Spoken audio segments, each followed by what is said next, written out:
Hi, this is Barbara from Toby's Fund for Reproductive Health Equity.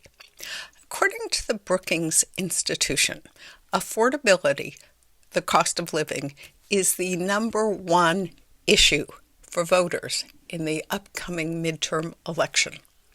Number two, by all accounts, is bodily autonomy. The current cult of you-know-who is fading fast. There are so many cracks, long overdue.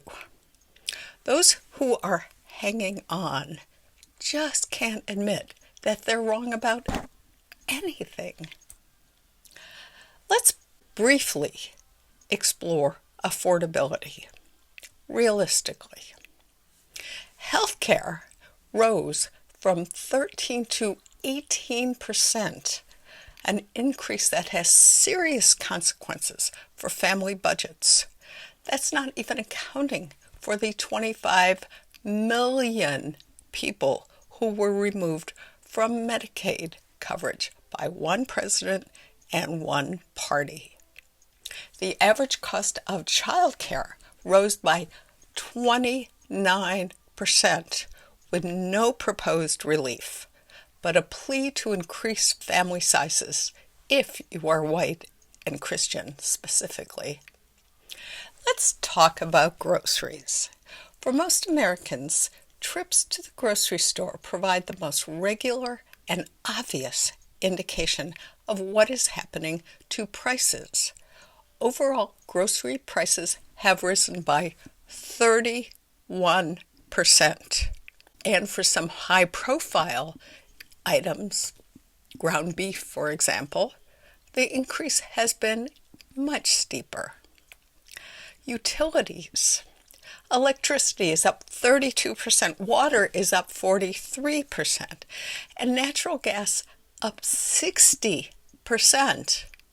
And 17% of households have fallen behind on their monthly electricity bills.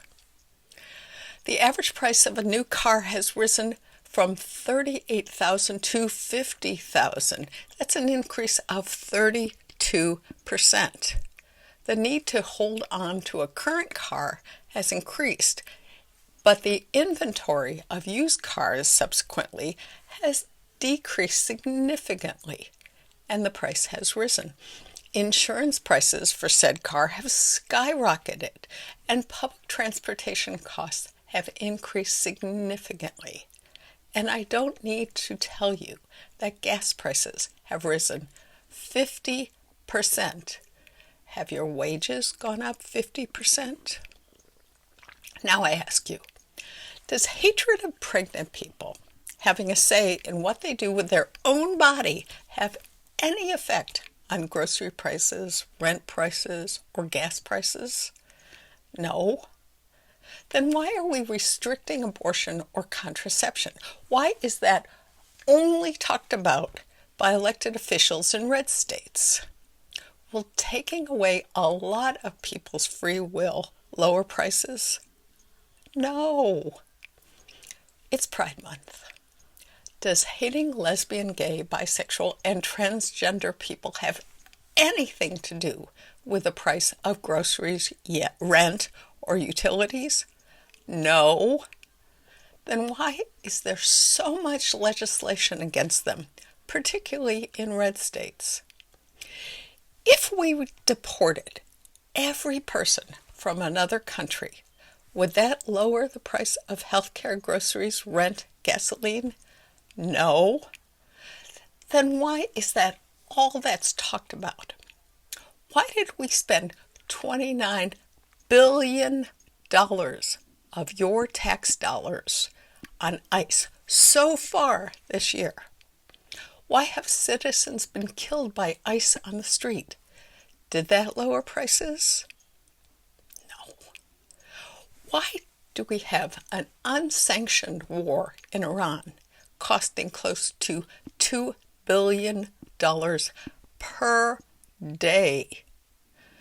Is that helping you with the cost of living? No. You're being deceived. You're being distracted by the current monsters. of pregnant people, the LGBTQIA plus community, immigrants in the U.S., and the country of Iran are not the reason for economic challenges. It's the people you got elected. Vote. Correct this for your own sake, for your families, and for your neighbors. This is Barbara from Toby's Fund for Reproductive Health Equity. We're an all-volunteer McHenry County, Illinois-based nonprofit that seeks to advocate for equal access to reproductive health and bodily autonomy, regardless of financial status. Thank you.